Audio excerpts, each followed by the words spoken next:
Hi, I'm Glenn Simpson, and I've collected comic books for over 40 years, and I'm showing off my collection one box at a time. Today we're looking at box number 59. We're going to start off with some Excalibur and work our way through to Fantastic Force.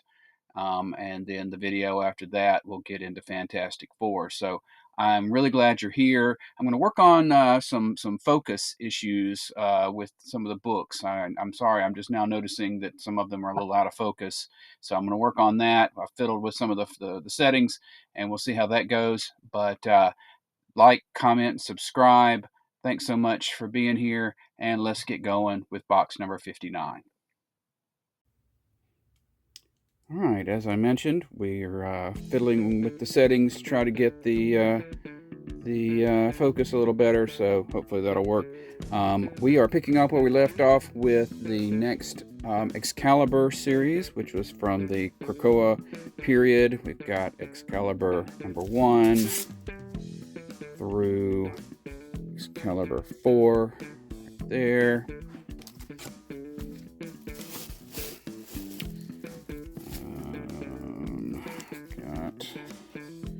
Excalibur 5 there, and Excalibur 12 right there, getting into the X of Swords crossover. Got a big boy book, Excalibur number 13. This is the when Captain Britain becomes Captain Avalon. I'm going to try to put notes on. I'm usually going to put them on the back, but I already had the note going to remind me that this was Excalibur Volume 4, number 13, because this is the Alex Ross Timeless variant. So I went ahead and wrote it on there. But that's a cool book.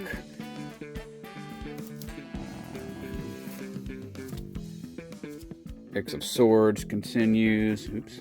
Right there. Let's get that a little better. With issue 14, Cypher has gotten pulled into this big fight, or what appears to be a big fight, where he's not really a hand-to-hand kind of guy. So that's issue 14. And issue 20 of Excalibur right there.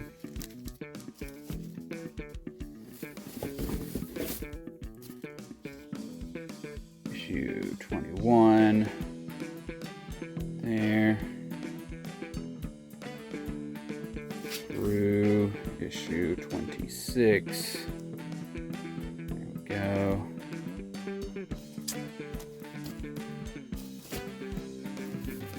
Oh, and that was it. That was all, right? Yeah.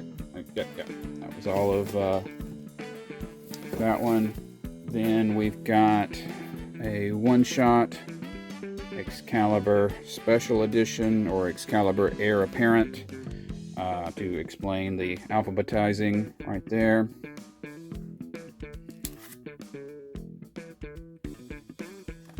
Got Excalibur Mojo Mayhem, another one-shot Excalibur book. Great art by Arthur Adams, with some going back to the X-Babies and Mojo and Long Shot and all that goodness from back in the day.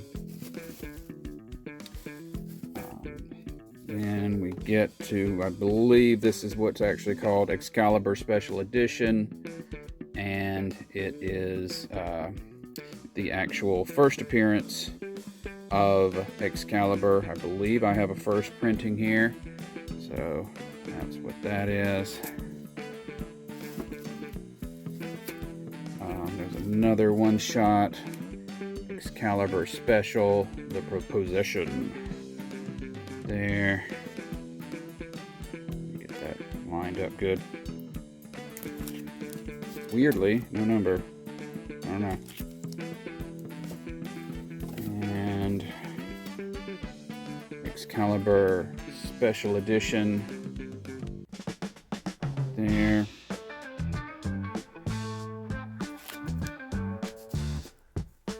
And we get to the current series, Exceptional X-Men. It's issue 1. So the post-Krakoa Kitty Pryde and Emma Frost teaching some new mutants. And Iceman is helping out where he can. This is a variant cover for issue 4.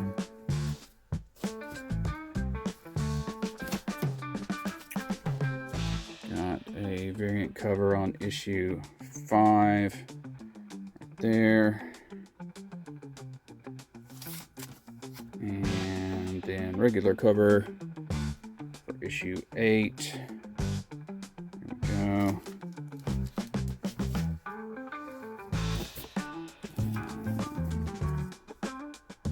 Issue 9. Dealing with Mr. Sinister through issue 12, which is, as of this recording, that's the most recent issue I've got.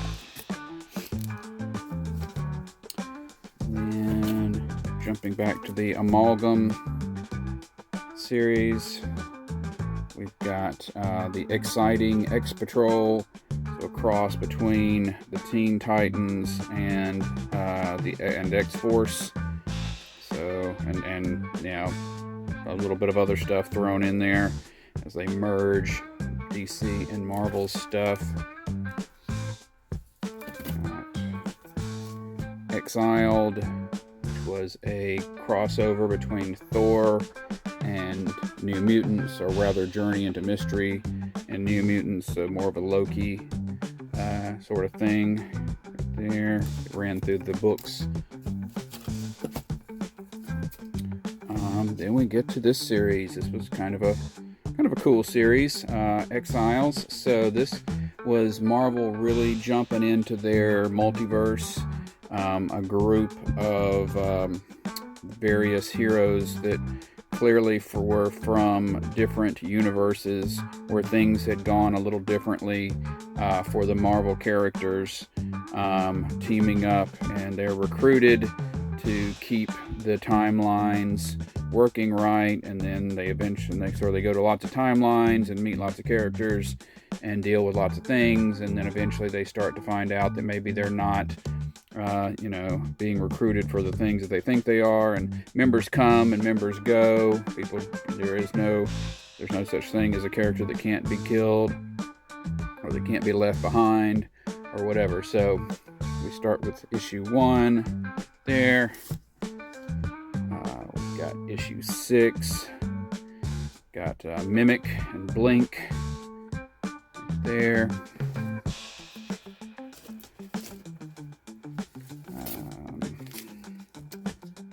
Issue 7 with Morph having dreams. This is one of those enough said issues where there's no dialogue. Issue 12.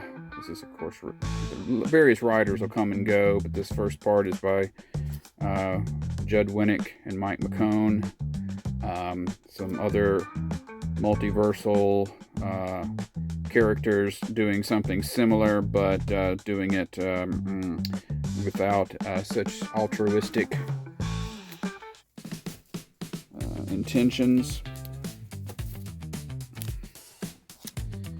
Issue 13 there, and issue 17. There we go. Got a Sasquatch joining the team at some point.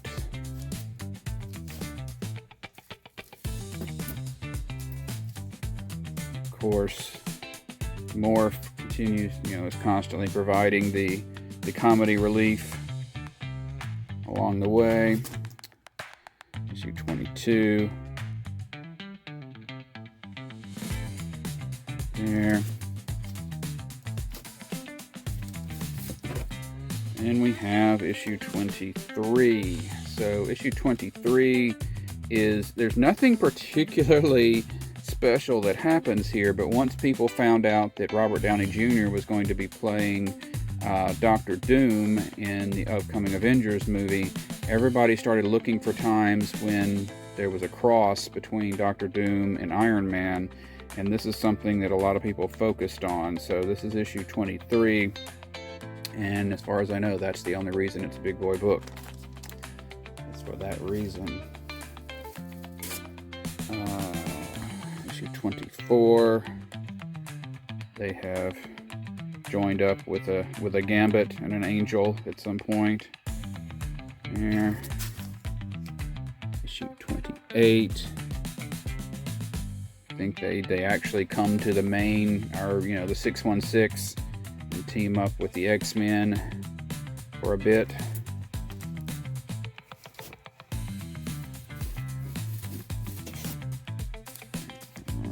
Issue 29, continuing that team up with the main 616 X-Men. There. Issue 36. Morph continuing to provide some comedy there.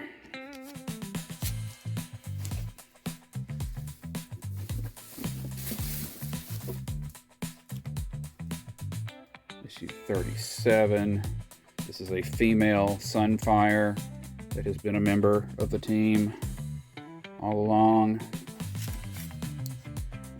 Issue 40, we got Chuck Austin doing some writing, kind of a controversial writer, but he's in here doing this arc that's all about Hyperion, who is the sort of Superman takeoff, coming in and just taking over the whole dang world, and how will the heroes deal with that.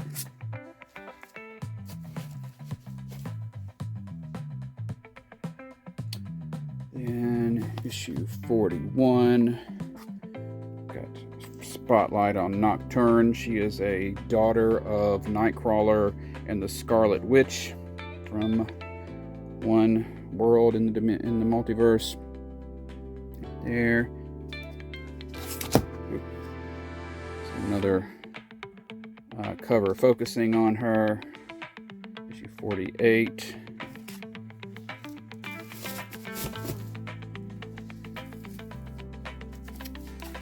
Got issue 49.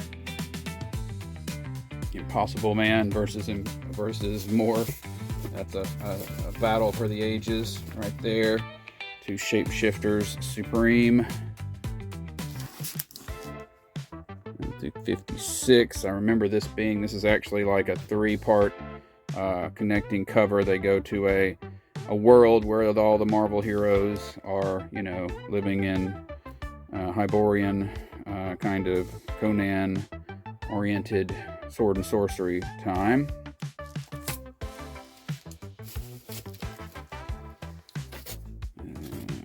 Well, this is, and here we go, continuing that. 57. There, fighting Kulan Gath, who was the classic Conan villain, and he was the villain in the Spider-Man Red Sonja team up, and he was the villain in the Uncanny X-Men storyline that brought Nimrod to the X-Men and things like that.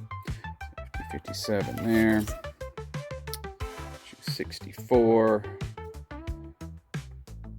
Starting to get into some of the lore here behind how they came to be here. Lots of past members showing up. Got Beak from the new X-Men in there. This was kind of a fun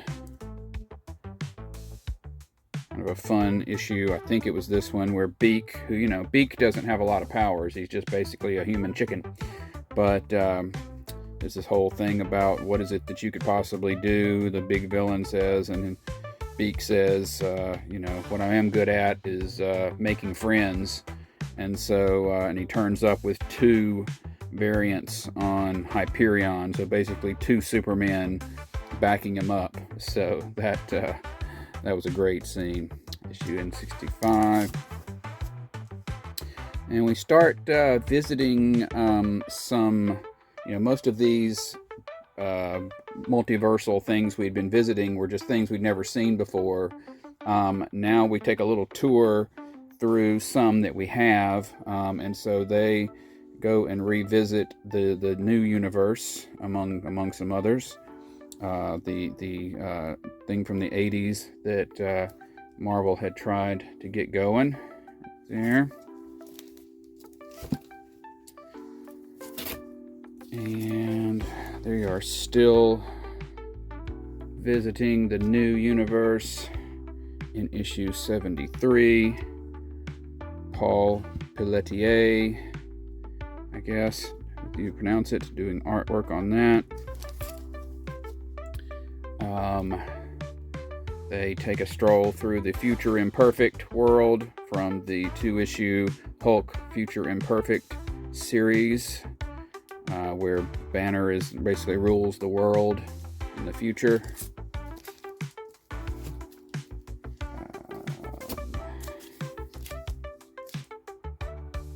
They go and visit the Heroes Reborn world, they've got a Spider-Man 2099.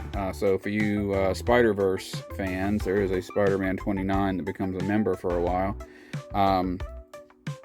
and a long shot.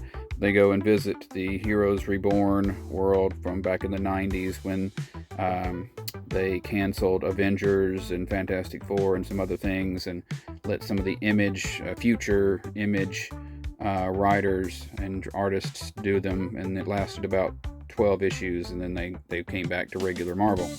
So this is what's been going on in that world.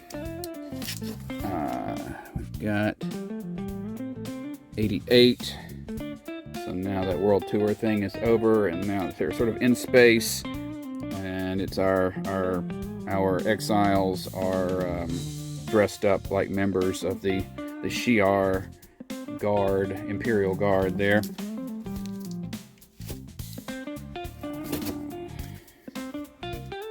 Issue 89. Still, don't know what's going on there, but lots of our members. They've got a reasonably decent Sabretooth hanging out with them. I think this might have been like current members versus old members, that sort of thing. Still a Spider-Man 2099. Issue 96. I think this is just supposed to be Morph and Spider-Man 2099 having a moment there.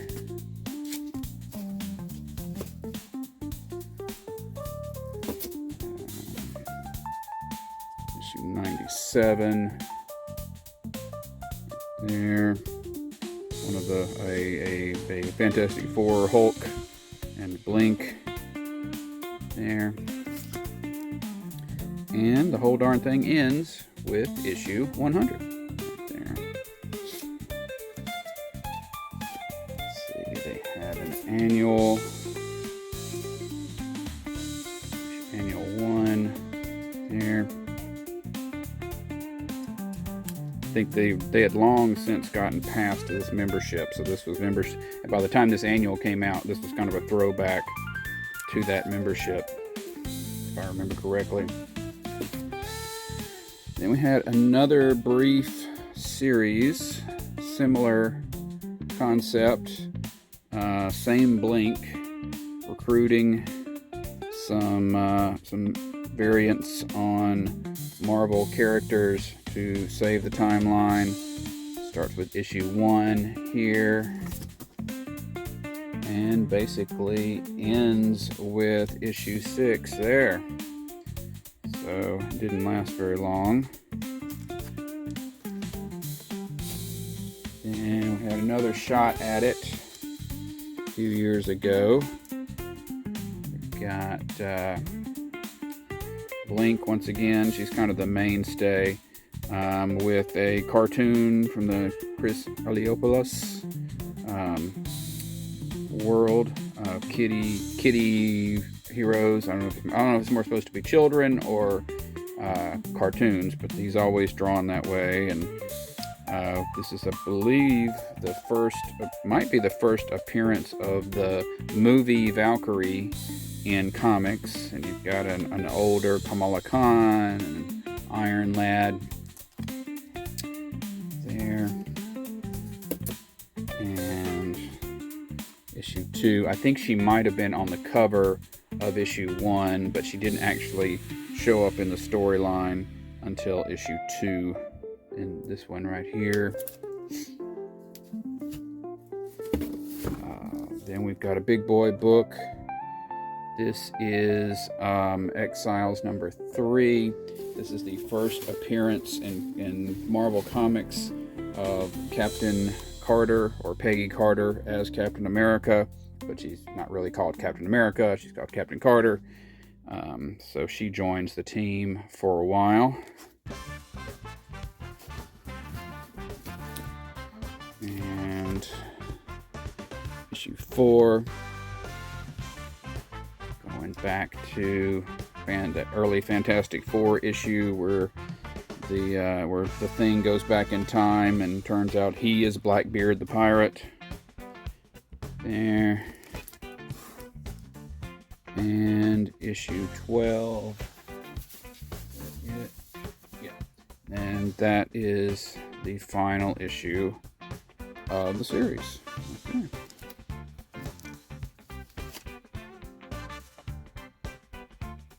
We've got this one shot, Exiles, Days of Then and Now. There. Lots of alumni of the group. That one shot. Extermination was the miniseries in which the X-Men of the past had been drawn to the forward to the future, and now it's determined it's time for them to go back to the past. And for some, I don't know what it has to do with extermination. They just wanted to reuse that name and get them sent back to the past. That's issue 1 through issue 5, right there.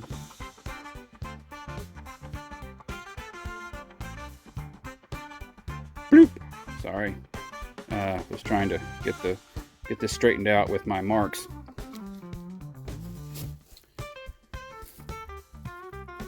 Let's see. Then we go to Extraordinary X-Men. Oh yeah.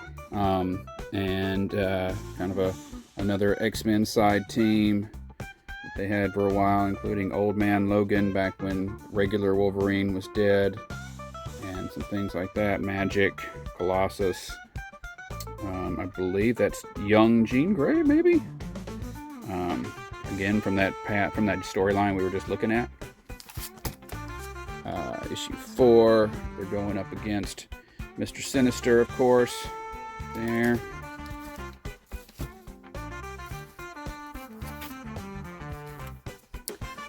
Issue 5. There, continuing that series. Monstrous Cyclops series monster there.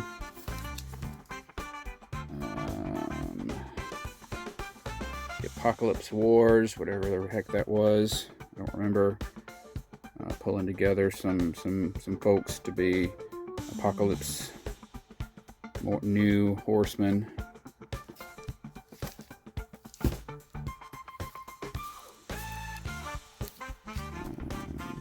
Extraordinary X-Men number 13. This kid's gonna eat you. Through issue 20. Right there. And the school has been destroyed, I think, and so it's, unfortunately, we're going to have to say goodbye to the school again.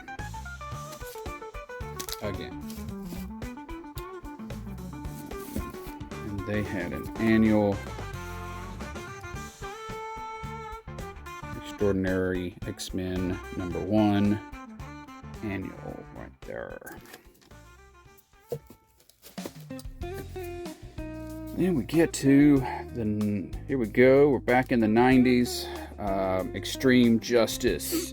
So Justice League America has been going on, and it was time for an extreme team.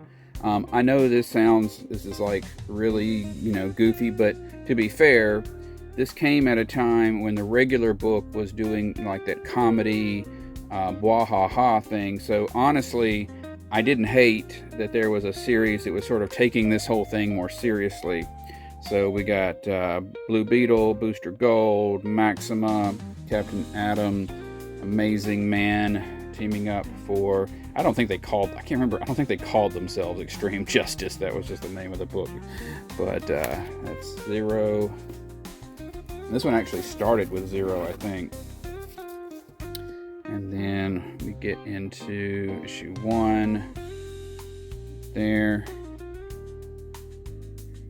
And Dan Botto, Mark Campos, Ken Branch. Look at me go, remembering all these names. All right. And we get a visit from Firestorm. He and Captain Atom try to mingle their radiations.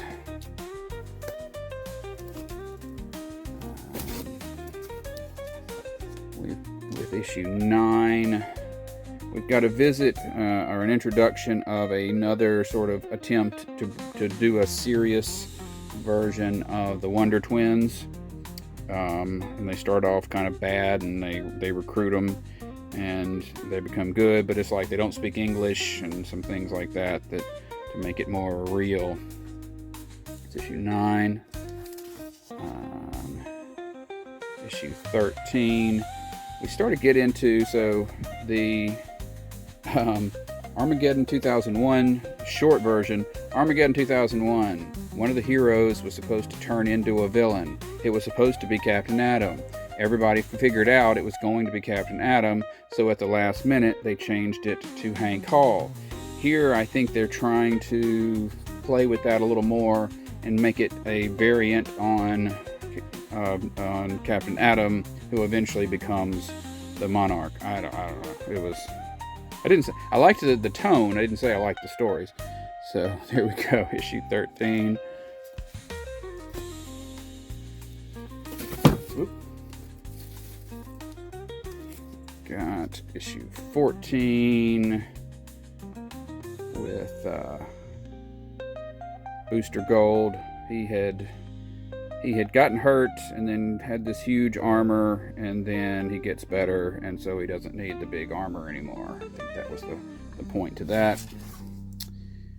And issue 18 with the team having their last hurrah, because that's the last issue.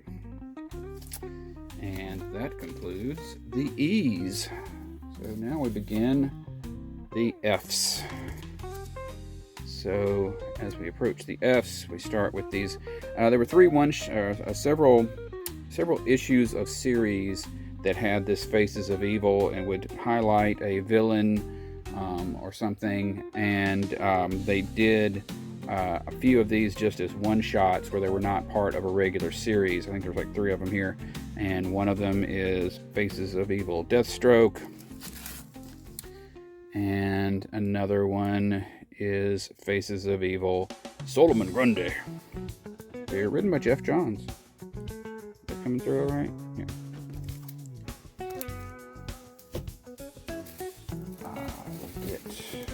Next we have from the Age of Apocalypse, we've got Factor X. For 3 or 4 months, this replaced X Factor, and it's telling a story of this world where Professor X was killed when he was young, and Apocalypse took over the world because there was no Professor X and X-Men to stop him. So that's issue 1 right there.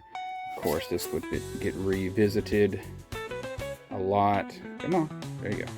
And get turned into a kind of an alternate world that can be revisited, things like that.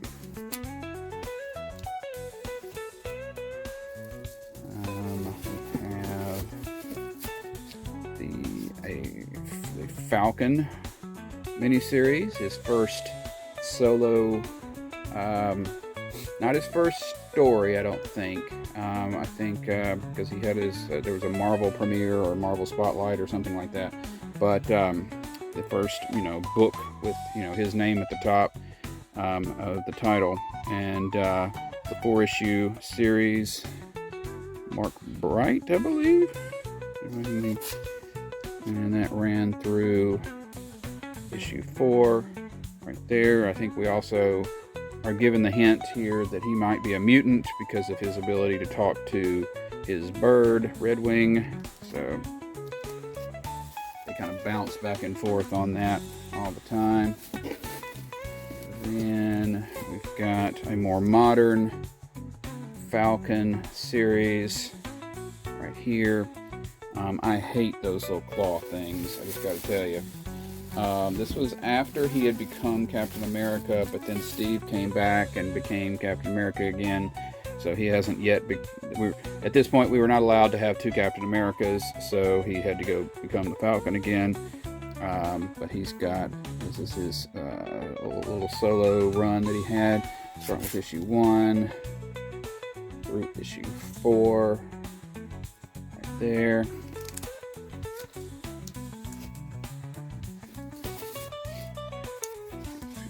At issue 5 through issue 8. Getting a visit from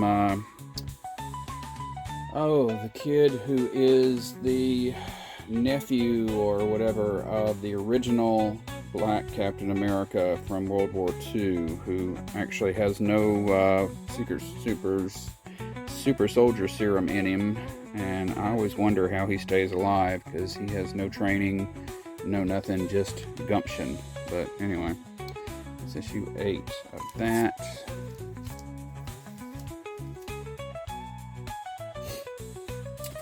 Next we have Falcon and Winter Soldier. Miniseries came out about the same time as the Disney Plus series, just kind of cashing in on that. Our 2 Steve pals hanging out, having an adventure. Issue 1 through issue 5. Right there.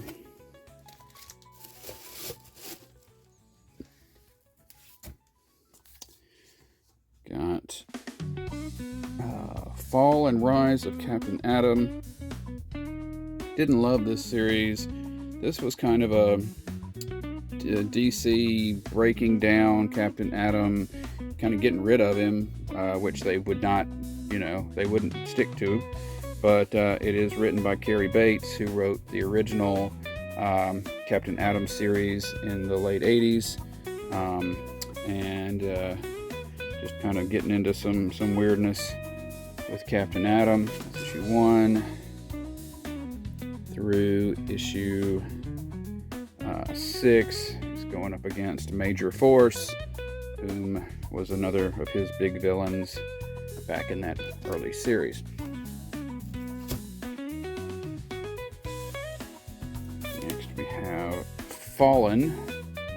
So coming out of the Civil War II series, this was all about Bruce Banner gave Hawkeye an arrow that would kill the Hulk and made him promise to use it if he ever got out of control.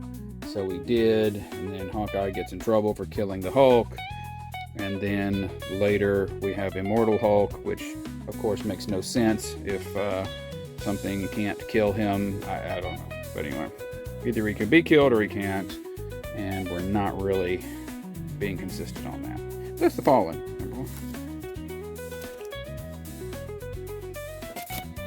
We have Fallen Angels. So kind of a spin-off of New Mutants and X Factor, some things like that. Some of the mutants from the New Mutants have a bad day and run away and meet up with some other mutants, and they all have an adventure. So that's issue 1 right there, and that runs through issue 4 there.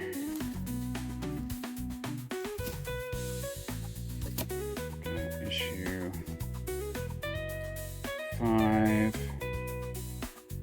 there. We got Warlock and Siren and Skids and Boom Boom. Well, not Skids, right? Well, that might be Boom Boom, but Boom Boom, they're both in here. And Madrox there. Issue 8. Yes, well, yes, Boom Boom is definitely in here.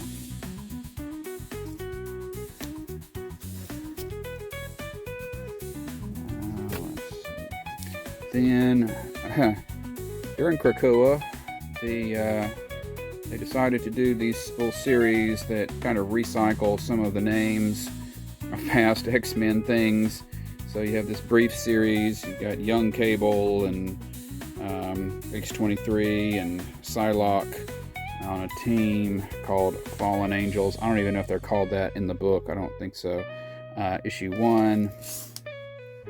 And they managed to solve whatever it was, Skin. They managed to solve whatever they were dealing with by issue 6, right there.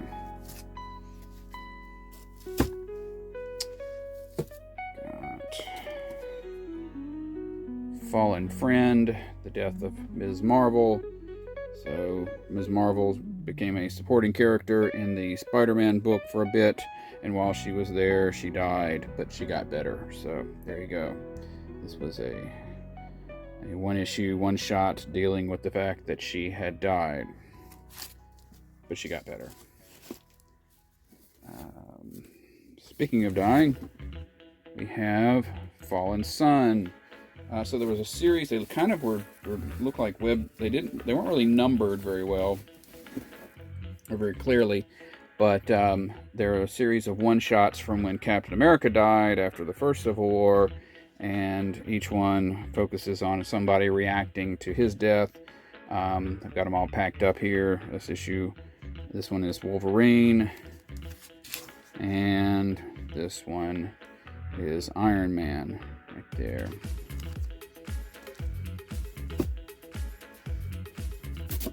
Got Fall of X, coming out of the nearing the end of the Krakoa period.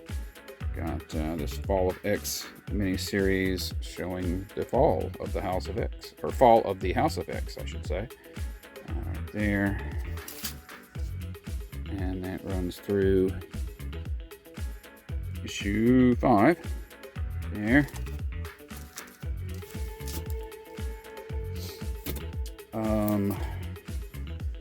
So this is actually, the title of this is Fall of the Hulks, Red Hulk.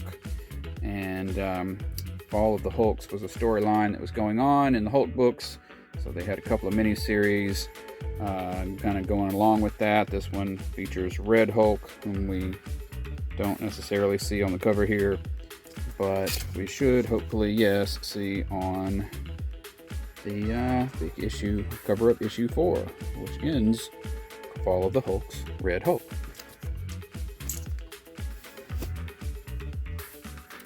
There was also Fall of the Hulks, Savage She-Hulks, #1, featuring, including the daughter of the Hulk and Titania from her world that she comes from. Titania being, not Titania, Thundra, who comes from a female-dominated world. And she came to our world to get some seed, as it were, from the Hulk to breed a super powerful, super strong woman. And I can't remember who he is. But anyway, that's Savage She-Hulk #1 through issue 3. We've got Betty Ross, who is the Red She-Hulk. during this period, and her not very well dressed self. There you go.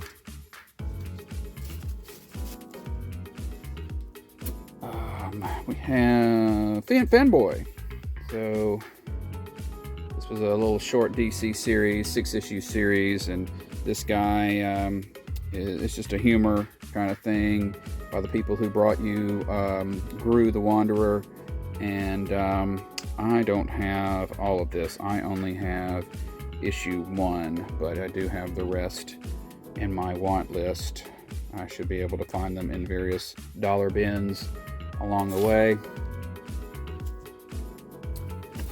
And so we begin the fantastic, the word fantastic. And we start, alphabetically speaking, with Fantastic 5, which is set in the same world as Spider-Girl and A-Next and J2 and the M-Next Marvel Comics 2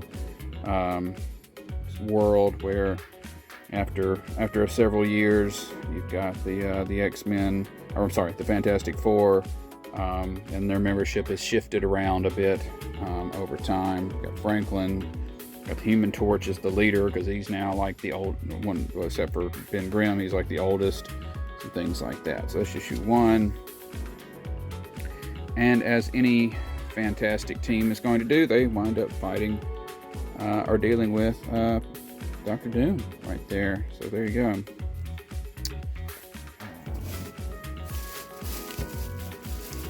Also from the 90s, you see all these offshoots of Fantastic Four, so that explains to you, if you're younger, why the movie rights for Fantastic Four were sold off rather than some other things, because Fantastic Four for a while there was the big thing. But we've got this offshoot of Fantastic Four called Fantastic Force, artificially aged Franklin Richards along with some other folks having some superpowered adventures. That's issue 1. It's shiny. Issue 8 there,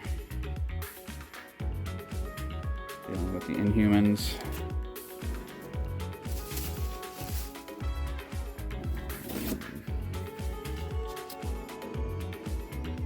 During this time, Franklin Richard was the Psy Lord, kind of like Star Lord, but he's PSI, Psy Lord, because he has mental powers. Rah. That's issue 9,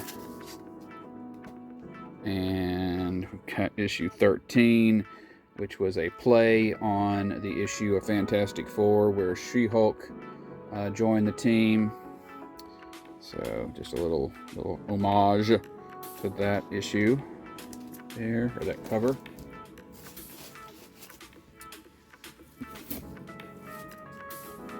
And issue 14, this guy, I think he was from one of the Inhumans, and you know, he was out of control. He's the little Wolverine guy, and he's mad.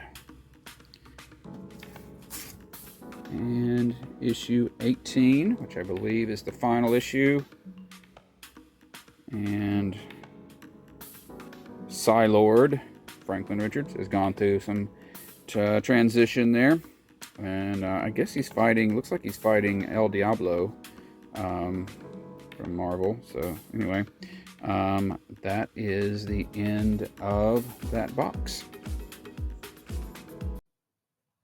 So that is 59. Next time we get into 60, it is all Fantastic Four. We're going to have a fantastic time, and I know that you'll want to be here for that. So please, again, like, comment, and subscribe. Let me know what you think. If I'm messing up, let me know, and I can fix it. So thanks very much, and have a great day.